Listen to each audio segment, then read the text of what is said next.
ಶರಣ ಬಂಧು ಬಾಂಧವರಿಗೆಲ್ಲ ಶರಣು ಶರಣಾರ್ಥಿಗಳು. ಬಸವಣ್ಣನವರ ಈ ವಚನವನ್ನು ನಾವು ತಿಳಿಯೋಣ. ಎಷ್ಟು ಸರಳವಾಗಿದೆ ಹಾಗೂ ಅದರ ನಿಜವಾದ ಅರ್ಥ ಬಹು ಸುಂದರವಾಗಿದೆ ಕೂಡ.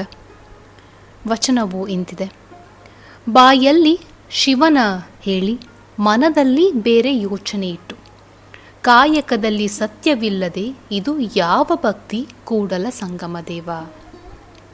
ಮತ್ತೊಮ್ಮೆ ನಿಮ್ಮ ಮುಂದೆ ಹೇಳ್ತಿದ್ದೀನಿ ವಚನವನ್ನು. ಬಾಯಲ್ಲಿ ಶಿವನ ಹೇಳಿ, ಶಿವನ ನಾಮವನ್ನು ಹೇಳಿ, ಮನದಲ್ಲಿ ಬೇರೆ ಯೋಚನೆಯನ್ನು ಇಟ್ಟರೆ, ಕಾಯಕದಲ್ಲಿ ಸತ್ಯವಿಲ್ಲದೆ ಇದು ಯಾವ ಭಕ್ತಿ ಕೂಡಲ ಸಂಗಮ ದೇವ. ಇಂತಹ ಸರಳವಾದಂತಹ ಮಾತುಗಳಿಂದ ಅಪ್ಪ ಬಸವಣ್ಣನವರು ನಮಗೆ ತಿಳಿಸ್ತಾರೆ. ಕೇವಲ ದೇವರ ಹೆಸರನ್ನು ಜಪಿಸುವುದರಿಂದ ಅಥವಾ ಹೊರಗೆ ಭಕ್ತಿಯಿಂದ ತೋರಿಸೋದ್ರಿಂದ ಅಥವಾ ಬಹಳಷ್ಟು ಭಕ್ತಿಯನ್ನು ಕಾಣಿಸೋದ್ರಿಂದ ನಿಜವಾದ ಭಕ್ತಿ ನಮಗೆ ಸಿಗೋದಿಲ್ಲ. ನಮ್ಮ ಮನಸ್ಸಿನ ಒಳಗೆ ಶುದ್ಧತೆ ಇಲ್ಲ ಅಂತ ಅಂದರೆ ನಮ್ಮ ಭಕ್ತಿ ಕೇವಲ ಪ್ರದರ್ಶನವಾಗಿ ಬಿಡುತ್ತೆ. ಇಂತಹ ವ್ಯಕ್ತಿಗಳನ್ನು ನಾವು ನಮ್ಮ ಸುತ್ತಮುತ್ತ ಬಹಳಷ್ಟು ಜನನ ನೋಡ್ತೇವೆ.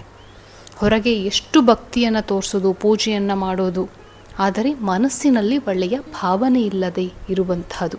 ಹೀಗೆ ಮಾಡಿದರೆ ಏನಾಗುತ್ತೆ? ಕೇವಲ ಭಕ್ತಿಯ ಪ್ರದರ್ಶನ ಆಗುತ್ತೆ ಮಾತ್ರ.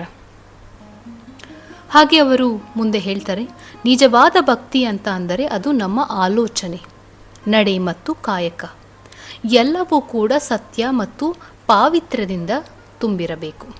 ಒಳಗೆ ಅಹಂಕಾರವನ್ನು ಇಟ್ಕೊಂಡು, ದ್ವೇಷವನ್ನು ಇಟ್ಕೊಂಡು ಅಥವಾ ಸ್ವಾರ್ಥವನ್ನು ಇಟ್ಕೊಂಡು ಹೊರಗೆ ಭಕ್ತಿಯಿಂದ ವರ್ತಿಸೋದು ದೇವರಿಗೆ ಸ್ವೀಕಾರ ಆಗೋದಿಲ್ಲ.